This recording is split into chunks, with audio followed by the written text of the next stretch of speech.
Also from us tonight, despite all the warnings, one 1.5-ton truck managed to make it all the way through the bankhead this morning, but it didn't come out the same way it went in. Yeah, the entire roof of a Ryder truck ripped off with the cargo still inside. Ariel Mallory joining us now with more on this story. Ariel, AlDOT telling you this is something that happens way too often. Yeah, it definitely does, Lenise and Byron, and wait until you hear the reason on why drivers say it keeps happening. But more than anything, it's a headache for AlDOT officials, especially when there are several warnings to alert these drivers. How can you miss a loud siren? They might have been listening to music.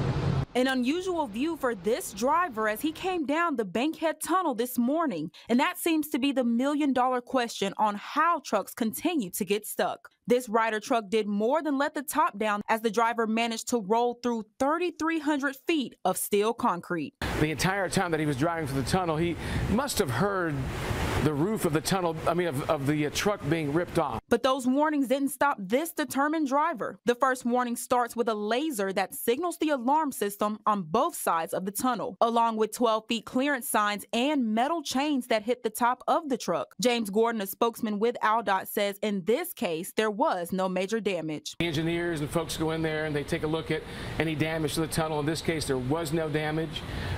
There's a cement barrier that runs the length of the tunnel, and that's what this truck was hitting. Less than 24 hours ago, another attempt was made by this moving company truck. You can see the damage left behind at the top left corner, but Gordon says luckily this one stopped. Several other drivers have gotten stuck in recent months, and the reason? They always say that my GPS told me to go this way.